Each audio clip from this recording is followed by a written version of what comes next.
Welcome to this session of CSV file handling in Python. So CSV stands for comma separated value. तो शुरू करते हैं हम लोग। So CSV फाइल हैंडलिंग का मतलब ये है कि पहले हमें समझना पड़ेगा CSV फाइल क्या है। तो CSV फाइल एक सिंपल टेक्स्ट फाइल फॉर्मेट होती है जिसमें हम टेबुलर डेटा को स्टोर कराते हैं।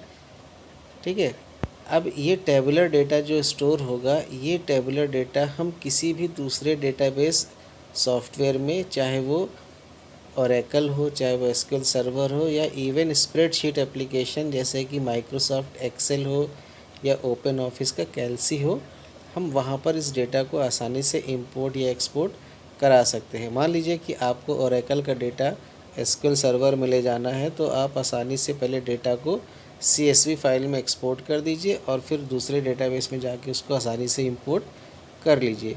सो यानी एक तरह का डेटा एक्सचेंज के लिए भी CSV फाइल का यूज़ किया जाता है। इस फाइल में डेटा लिखा कैसे जाता है वो समझ लेते हैं हम लोग। एक CSV फाइल में जब भी डेटा लिखना होगा, तो जैसे हम लोग टेबल में डेटा को अलग अलग कॉलम्स में लिखते हैं, यहाँ पर भी हम क्या करेंगे, अलग अलग डेटा को लिखेंगे और सबके बीच में क्या करेंगे, कॉमा को लगाएंगे। यानी कॉमा एक तरह का सेपरेटर होगा जो अलग अलग वैल्यूज़ को क्या करेगा, सेपरेट करेगा। जैसे मान लीजिए आपको एम्प्लॉय नंबर, नेम और सैलरी स्टोर करना है, तो आप पहले एम्प्लॉय नंबर की वैल्यू डालेंगे, फिर कॉमा लगाएंगे, फिर नेम की वैल्यू डालेंगे, फिर कॉमा लगाएंगे, यानी हर एक वैल्यू के बीच में कॉमा लगाएंगे। सो CSV फाइल को पढ़ने के लिए या उस पर काम करने के लिए हमारे पास एक मॉड्यूल है जिसका नाम है CSV। इसी मॉड्यूल से हम लोग CSV फाइल के ऑपरेशंस को परफॉर्म करेंगे। तो पहले इससे आगे बढ़े, इससे पहले मैं आपको बता देता हूँ CSV फाइल बनती कैसे है। आप एक नोटपैड खोल लीजिए। अब इस नोटपैड में हम एक CSV डेटा राइट करके देखेंगे। तो सबसे पहली रो जो होगी उसमें हम लोग हेडिंग लिखेंगे, like employ number, comma name, comma salary. ध्यान रखना है कि सबके बीच में कॉमा होना चाहिए। ये ज़रूरी नहीं कि डेटा एक अलाइनमेंट में रहे कि एक सामने सामने कॉमा रहे, अब वो कहीं भी होगा, बस उतने कॉमा होने कंपलसरी है। सो नाम हमने भर दिया 1 comma Rakesh comma 80,000 1 2 comma Dinesh comma, ऐसे हमने रैंडमली कोई भी डेटा हमने इसमें भर दिया। सो फ़िलहाल के लिए अभी हम क्या करेंगे, अभी हम आपको दिखाएंगे, अभी हम हेडिंग को हटा देंगे थोड़ी देर के लिए। अभी हम सिर्फ डेटा इसमें रखेंगे क्योंकि हमें तो सिर्फ देखना है अभी कि कॉमा सेपरेटेड वैल्यूज़ को यूज़ कैसे करना है। इस हेडिंग के ऊपर हम बाद में आएंगे, इसी वीडियो में आगे कवर करेंगे। इसको सेव कर लेते हैं। जब सेव करेंगे तो थोड़ा सा ध्यान देना है, क्योंकि हम नोटपैड पे काम कर रहे हैं, तो हम जो भी फाइल का नाम देंगे उस नाम के आगे वो txt अटैच हो जाएगा। अगर हमने नाम दे दिया और उसके आगे .csv लगा भी दिया, तो बिकॉज़ वहाँ पर txt लगा हुआ है, तो इसका मतलब है कि फ़ाइल का नाम .csv .txt अटैच हो जाएगा। तो हम चाहते हैं कि हमारी फ़ाइल .csv के नाम से ही बने। तो पहला तरीका यह है कि नीचे ऑल फाइल्स कर दीजिए और सेव कर दीजिए, या आप टेक्स्ट डॉक्यूमेंट ही रहने दीजिए और नाम को डबल कोट्स में आप लिख दीजिए। ठीक है, नाम को डबल कोट से लिखने से ये इंश्योर हो जाएगा कि डेटा जो बनेगा, जो फाइल हमारी सेव होगी, उसका एक्सटेंशन .csv ही रहेगा, उसमें .txt अटैच नहीं होगा। सेव कर लेते हैं और हम चल के उस फोल्डर में देखते हैं जहाँ पर हमने इस फाइल को बनाया है।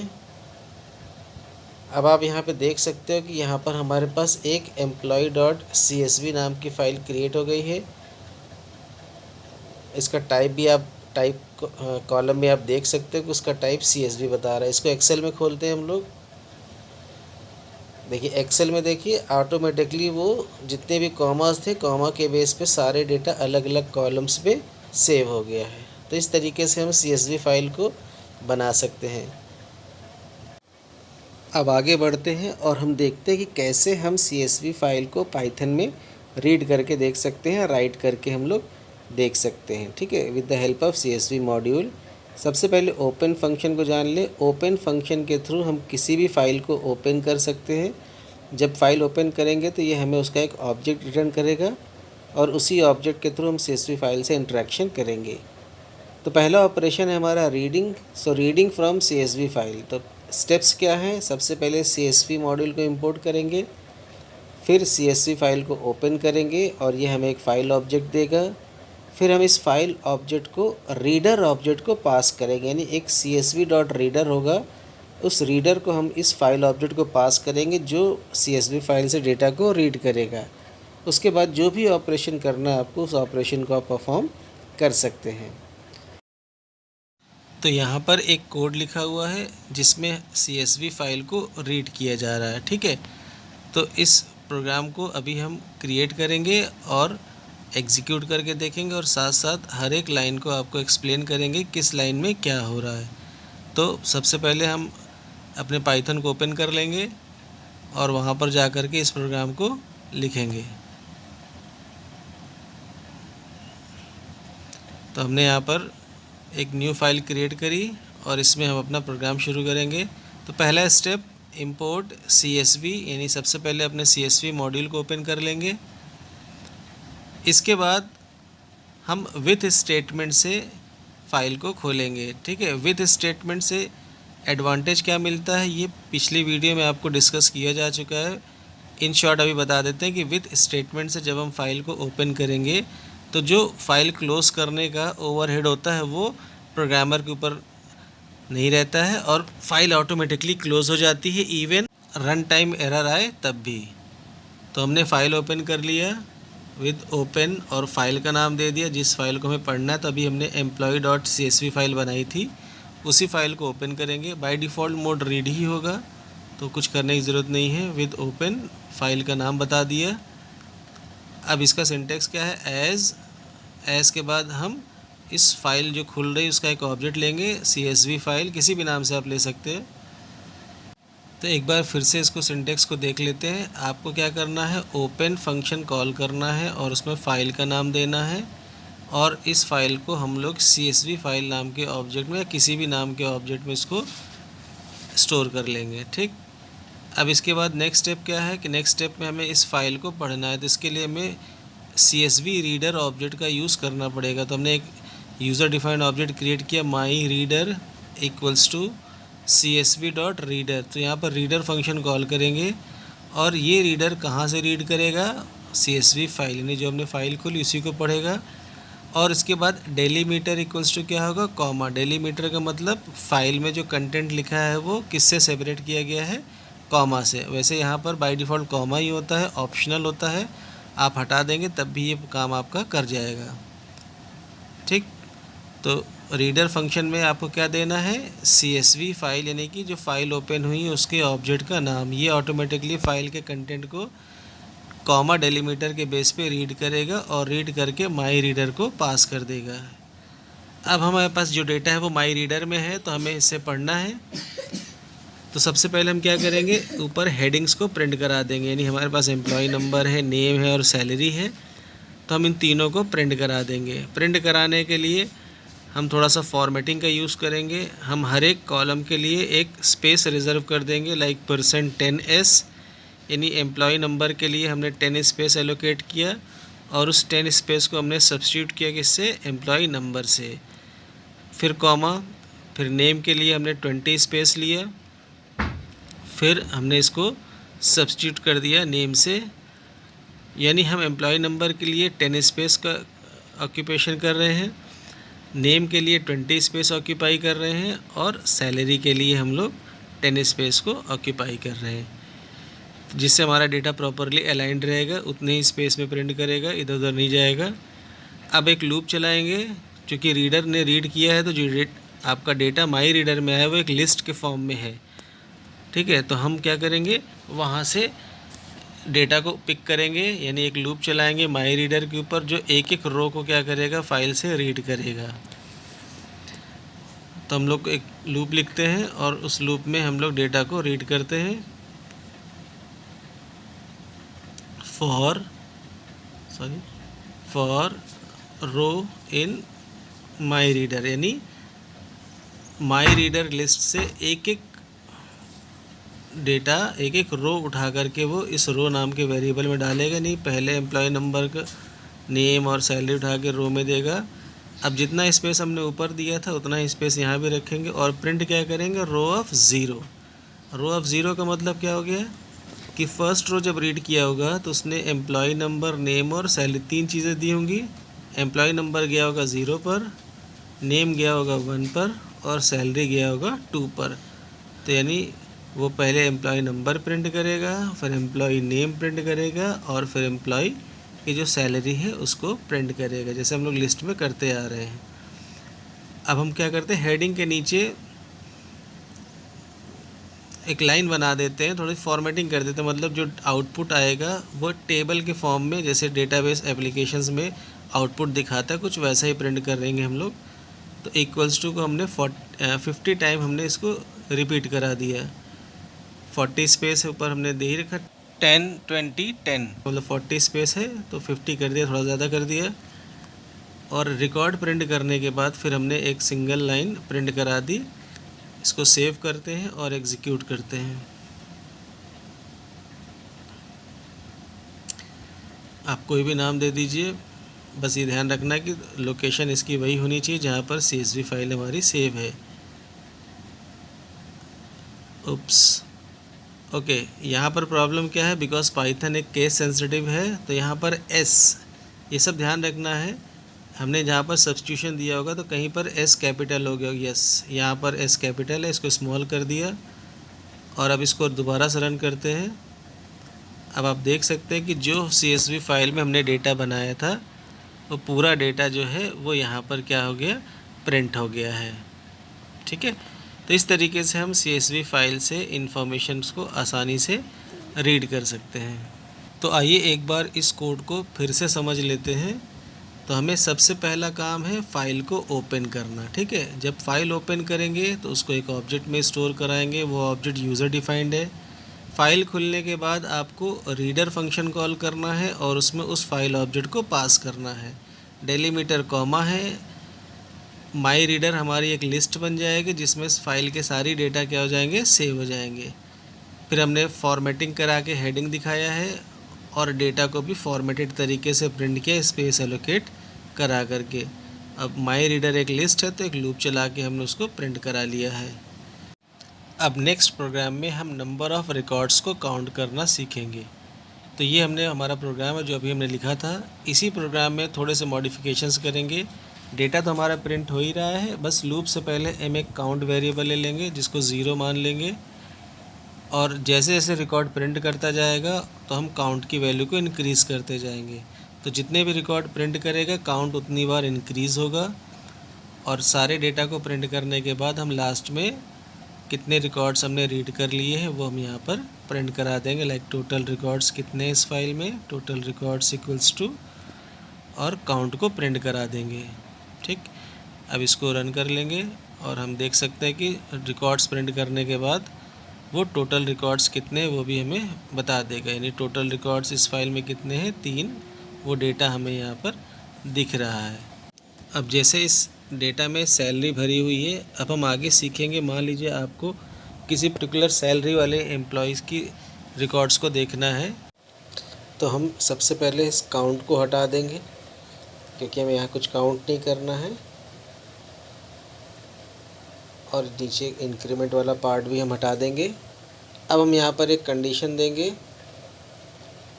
इफ़ सैलरी किस में होगा हमारा, रो ऑफ 2 में। So if row of 2 is greater than equals to 80,000, जो भी कंडीशन आप देना चाहो, जितना भी, इसको इंडेंट कर लेते हैं, उसके अंदर ले लेते हैं। अब इसमें लास्ट में जो काउंट को प्रिंट किया हुआ है उस पार्ट को हम हटा देंगे क्योंकि काउंट तो हमने हटा ही दिया, तो इस प्रिंट से कोई मतलब ही नहीं है। अब इसको रन करेंगे। अभी यहाँ पर एक एरर आई है। अब इस एरर को देखते हैं हम लोग। ये एरर कह रहा है कि not supported between greater than equals to operator is not supported. Yes, क्योंकि हमने जो कंडीशन दी है वो रो ऑफ 2 पे दी है और बाय डिफ़ॉल्ट जब वो डेटा वहाँ से रीड हो रहा है तो वो स्ट्रिंग के फॉर्म में हो रहा है। स्ट्रिंग और इंटीजर के बीच में greater than equals to sign नहीं यूज़ होगा। तो सिंपल क्या करना है आपको, इसको इंटीजर में कन्वर्ट कर देना है। यानी इंट फंक्शन के थ्रू हमने इसको कन्वर्ट कर दिया और अब आप देख सकते हैं कि आपका रिज़ल्ट आ गया। सो ये ध्यान रखना है कि डेटा जो वहाँ से रीड हो रहा है वो स्ट्रिंग के फॉर्म में है, तो कोई भी अर्थमेटिक ऑपरेशन या कंपैरिजन करना, न्यूमेरिकल ऑपरेशन करना है तो आपको उसको इंट में कन्वर्ट करना पड़ेगा। तो ये पार्ट हमारा हो गया। अब हम आगे बढ़ते हैं। अब हम देखेंगे CSV फाइल में डेटा को राइट कैसे किया जाता है। तो सबसे पहले CSV मॉड्यूल को इंपोर्ट किया और हम एक फ़ाइल ओपन करेंगे जिसमें डेटा को राइट करेंगे। तो हमारी फ़ाइल है books.csv और इसमें हम लोग मोड बताएंगे। अब यहाँ पर आप मोड चाहे तो W रख लीजिए, चाहे तो A रख लीजिए। W ओवरराइट कर देगा, यानी एग्जिस्टिंग फाइल के कंटेंट को ओवरराइट कर देगा, और अपेंड मोड आपके प्रीवियस डेटा के आगे कंटेंट को ऐड कर देगा। तो हम A ही ले लेते हैं। एज CSV फाइल, ये उसका ऑब्जेक्ट होगा, जैसे हमने रीड में देखा था। पिछली बार हमने यानी रीड वाले प्रोग्राम में हमने माई रीडर बनाया था, यहाँ पर हम बनाएंगे माई राइटर। तो हमने यहाँ पर लिखा CSV.writer, सिंटेक्स एग्जैक्टली सेम है, पहले फाइल ऑब्जेक्ट का नाम और फिर डेलीमीटर, यानी कि क्या कैरेक्टर हम लोग डेलीमीटर के लिए रखना चाहते हैं। तो बाय डिफ़ॉल्ट कॉमा है, हम यहाँ पर नहीं भी देंगे तो कॉमा ले लेगा, ठीक है। तो अब इसमें क्या करेंगे, हम लोग जो राइट करना है, जितनी चीज़ें हमें राइट करनी वो हम यूज़र से पूछ लेंगे। हम यहाँ पर चाहें तो स्टैटिक रिकॉर्ड पहले से एक लिस्ट में डेटा रख करके उसको सीधे राइट कर दें, या हम प्रोग्राम को डायनेमिक कर लें और इनपुट करा करके फ़ाइल में राइट करें। तो हमने यहाँ पर एक आंस ले लिया y और एक लूप लिख दिया, जब तक ans dot lower equals to y, यानी यूज़र जब तक आंस की वैल्यू में y रखेगा तब तक लूप चलता रहेगा। तो बाय डिफ़ॉल्ट y है तो लूप चलेगा ही। अब इसमें क्या क्या राइट करना वो हम इनपुट करा लेते हैं। सबसे पहले हम इसमें एक बुक नंबर इनपुट करा रहे हैं, फिर एक बुक नेम एंटर करा लेंगे हम लोग,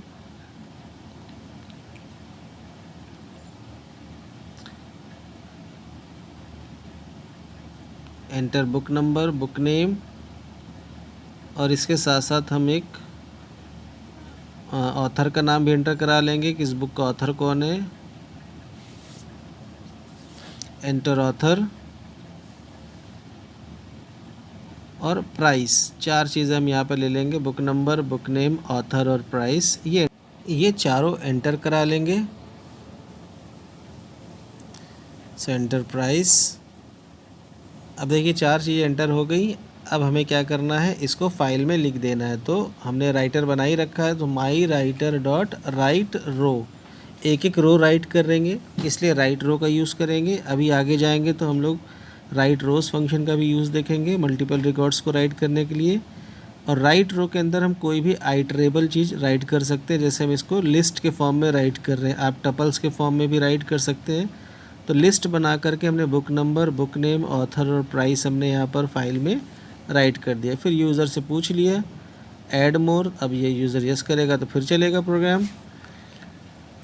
अब यहाँ पर हमने बुक नंबर, बुक नेम, हम पाइथन लर्निंग, ऑथर नाम, प्राइस, तो यहाँ पर हम लोग 3-4 रिकॉर्ड भर लेंगे, book number 2, book name, author, price. तो इस तरीके से हम 3 रिकॉर्ड भर लेंगे। तो अभी जो डेटा हमारा सेव होगा और इस फाइल को जब हम ओपन करेंगे तो इसमें एक प्रॉब्लम होती है जिसका अभी हम डिस्कशन करेंगे और फिर उसका सॉल्यूशन भी बताएंगे। तो 3 रिकॉर्ड भर दिया, नो कर देते हैं, तो हमारी CSV फाइल बन गई। अब चल के हम उस फोल्डर में देख लेते हैं कि जहाँ पर हमारी CSV फाइल हमने बनाई थी वो बनी या नहीं बनी। ठीक है, तो हम इस फोल्डर को ओपन करते हैं और हमने books.csv बनाई थी, ये बन गई है, और इसको ओपन करते हैं। अब इसको हम अगर नोटपैड में खोलते हैं तो हमें कोई प्रॉब्लम नहीं दिखेगा, डेटा हमको एकदम सही दिखाई देगा, यानी डेटा हमने जितना भी भरा था वो कॉमा सेपरेटेड वैल्यू के फॉर्म में सेव हो गया। बट अगर इसको एक्सेल में खोलेंगे तो आप देखेंगे यहाँ पर कि डेटा तो राइट हो गया है, लेकिन हर रो के बाद एक ब्लैंक लाइन क्रिएट हो गई है। यानी यहाँ पर आप देख सकते हैं हर रिकॉर्ड के बाद एक ब्लैंक रो क्रिएट हो रही है। अब ये ब्लैंक रो क्यों क्रिएट हो रही है, अभी आगे इस पर डिस्कशन करेंगे और फिर इसका सॉल्यूशन भी बताएंगे कि ये ब्लैंक लाइन क्यों क्रिएट हो रही है और फिर इसको कैसे हम लोग रिमूव कर सकते हैं। ठीक है, इसको बंद कर देते हैं।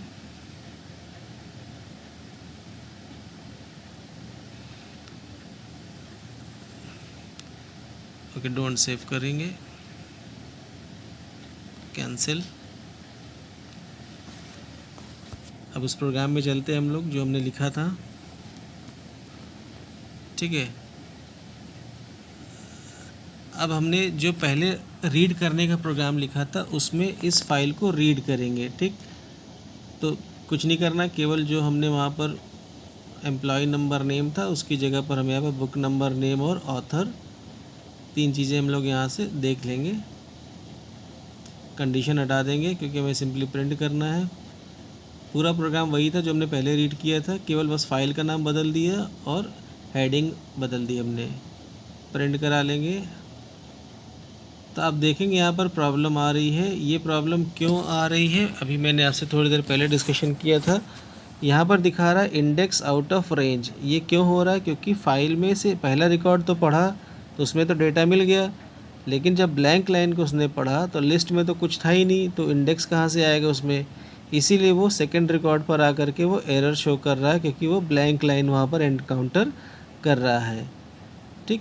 तो इसका अभी एक सॉल्यूशन बताते हैं कि जब वो ब्लैंक लाइन को रीड करे तो ऑब्वियसली लिस्ट में कुछ नहीं आएगा। तो हम यहाँ पर एक कंडीशन डाल देंगे कि if length of row greater than 0, यानी जब लिस्ट में कुछ आए तभी प्रिंट करो। तो अभी तो सॉल्यूशन आ गया कि सारा रिकॉर्ड उसने जो हमने भरा था वो प्रिंट कर दिया, ठीक।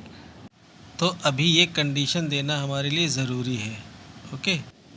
तो हमने इस प्रोग्राम के थ्रू देखा कैसे राइट किए गए डेटा को रीड करेंगे, और इसके पहले हमने देखा था कि फ़ाइल में डेटा को राइट कैसे करते हैं। तो राइट करने के लिए हमारे पास फंक्शन है राइट रो, इसकी हेल्प से हम लोग फ़ाइल में डेटा को राइट करेंगे।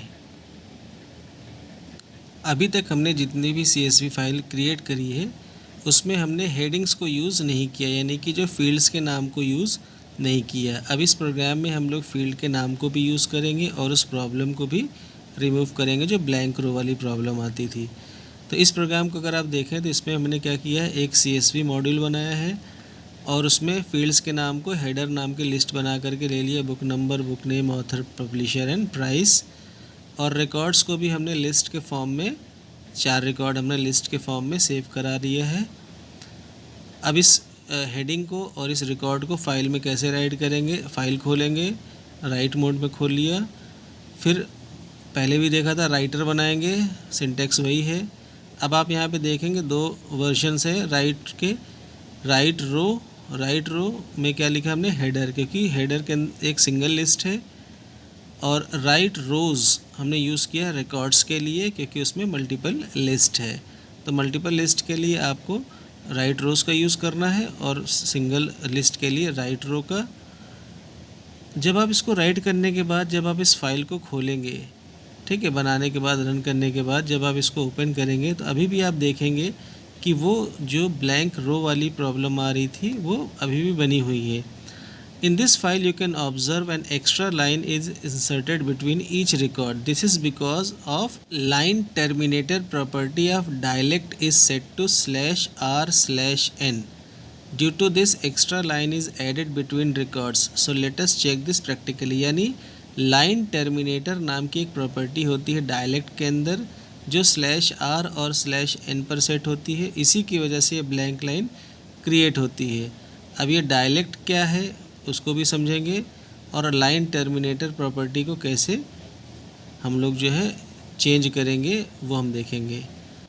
तो सबसे पहले हम लोग एक प्रोग्राम बनाएंगे और उस प्रोग्राम के अंदर हम लोग क्या करेंगे, डायनेमिक डेटा राइट करेंगे और फिर उसमें लाइन टर्मिनेटर प्रॉपर्टी को यूज़ करेंगे।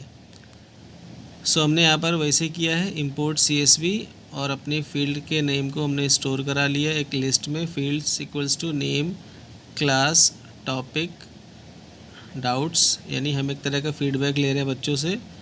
उसके लिए हम एक CSV फाइल क्रिएट कर रहे हैं जिसमें बच्चा अपना नाम, क्लास, टॉपिक और अपने डाउट्स बताएगा।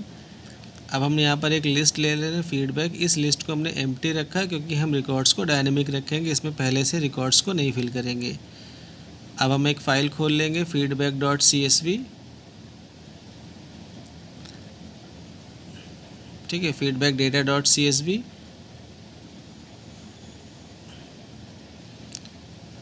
राइट करने के लिए हम लोग ओपन कर लेंगे, यहाँ पर ए रखा है अपेंड मोड, यानी ऑब्वियसली पिछले रिकॉर्ड के साथ डेटा ऐड होता रहेगा।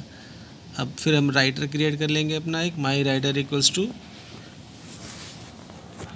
csv.writer और फिर फाइल ऑब्जेक्ट का नाम और डेलीमीटर इक्वल्स टू कॉमा। फिर एक लूप बनाएंगे जिसमें यूज़र चॉइस के ऊपर लूप चलता रहेगा, जब तक y है लूप चलता रहेगा। ठीक है, तो हम यहाँ पर जितने हमने फील्ड्स ले रखे उतने डेटा हम यूज़र से एंटर करा लेते हैं। Enter name, enter your class. ठीक है, फिर इसके बाद टॉपिक, यानी उसे किस टॉपिक में डाउट है वो टॉपिक का नाम,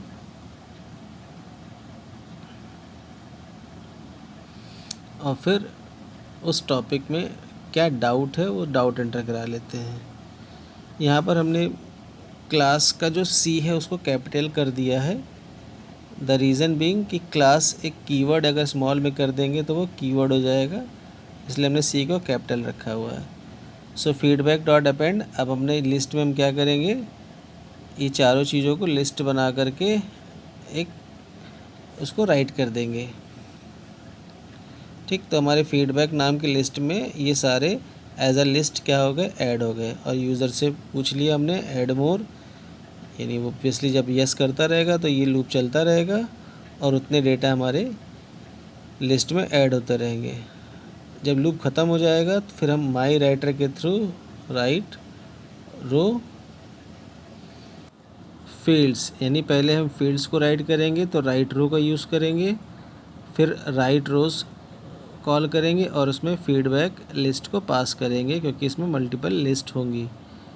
ठीक है, तो इस तरीके से हमारा सारा डेटा राइट हो गया और लास्ट में हम एक फीडबैक दे देंगे कि डेटा सेव्ड, यानी हमारा डेटा क्या हो गया, वो सेव हो गया है। चलिए इसको रन करते हैं। ठीक है, सेव कर लेंगे। इसको रन करने के बाद जब हम इसका आउटपुट चेक करेंगे तो वही प्रॉब्लम जो हमने पीछे डिस्कस करी थी वो आएगी, फिर उसको सॉल्व करेंगे हम लोग। नाम डाल देते हैं हम लोग, कोई भी नाम, चलिए Jitendra, class 12, topic function, doubt recursion, और ऐड करना है yes, enter name Kishore, class 12, topic file handling and doubt in C, कुछ भी आप भर दीजिए, यस। तो हमने यहाँ पे नो कर दिया तो 2 रिकॉर्ड हमने भर लिया, डेटा सेव्ड का फीडबैक आ गया। अब जाते हैं हम लोग अपने feedback data dot CSV file को, इसको एक्सेल में ओपन करके देखते हैं हम लोग।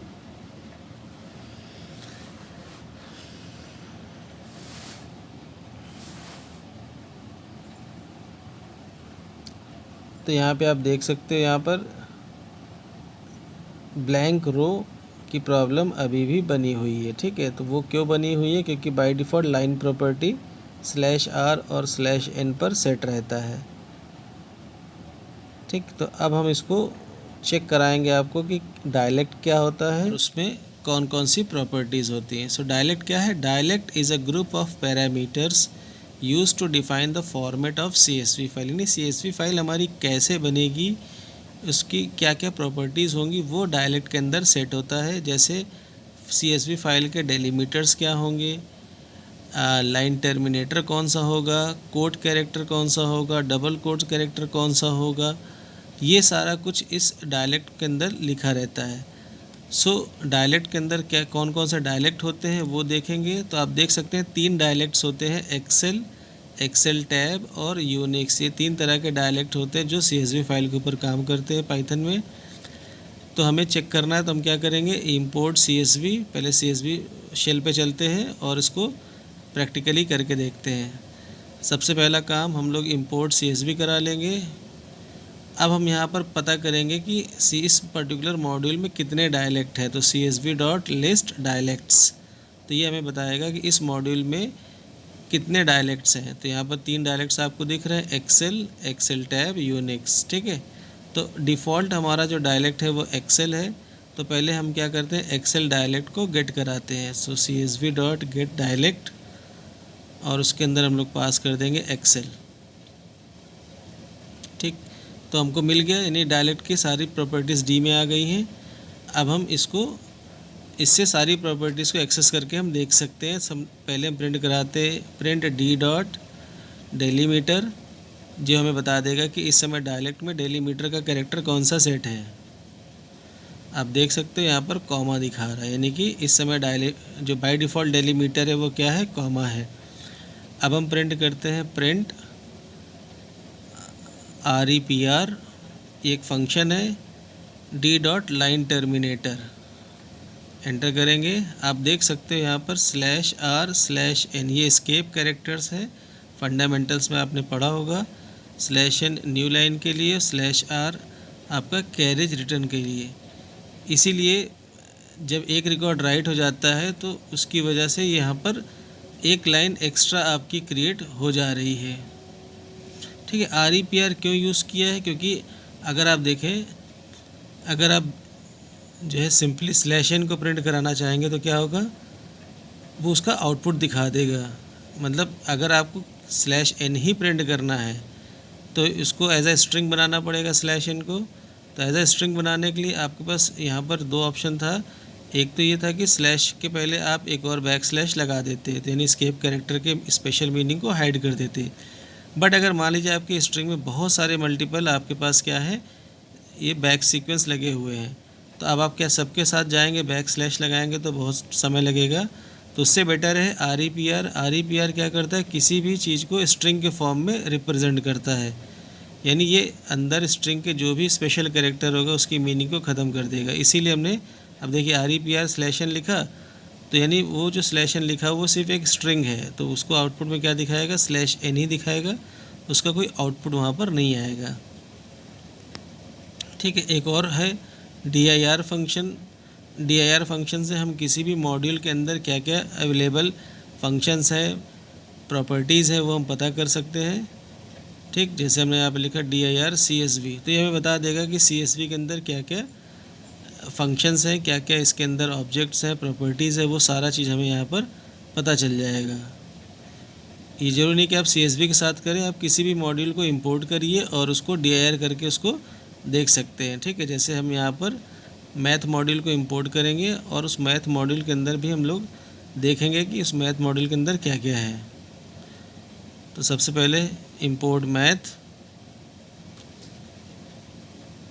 और फिर हम लिखेंगे dir मैथ। तो आप देख लीजिए मैथ के सारे फंक्शंस की लिस्ट जो जो इसके अंदर अवेलेबल है वो सब हमको यहाँ से पता चल गई। तो यानी एक तरह से हमें इसके अंदर के सारे जो मेन आइटम हैं वो हमें पता चल गया कि क्या क्या इसमें फंक्शंस है, क्या क्या इसमें प्रॉपर्टीज़ हैं।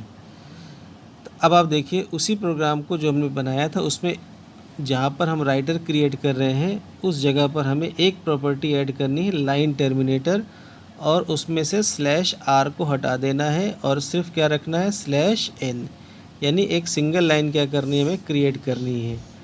अब हम दोबारा से उसमें डेटा भरते हैं, Rajesh 12, function local and global, कुछ भी आप लिख दीजिए, यस। एक और रिकॉर्ड भर लेते हैं, त्रिवेणी 12, file handling, standard IO, okay कोई बात नहीं, स्टैंडर्ड की स्पेलिंग रॉन्ग हो गई है, वो तो डेटा है। एक और भर लेते हैं, Yasir 12, binary file handling, updating no. तो अब हमने क्या किया, 3 रिकॉर्ड और भर दिए हमने इसमें। अब जाके हम उस फाइल को देखते हैं। ठीक, अब इस फाइल को जब ओपन करेंगे तो आप देखेंगे कि आपकी जो ब्लैंक रो वाली प्रॉब्लम क्या हो गई, सॉल्व हो गई। यानी अब आपके कोई भी एक्स्ट्रा रो क्रिएट नहीं हो रही, क्योंकि हमने लाइन टर्मिनेटर प्रॉपर्टी को /N पर सेट कर दिया है, जिससे एक्स्ट्रा लाइन CSV फाइल में क्रिएट नहीं हो रही। Line terminator equals to /N। Next video में डिक्ट रीडर और डिक्ट राइटर को कवर करेंगे। Thank you for watching this video.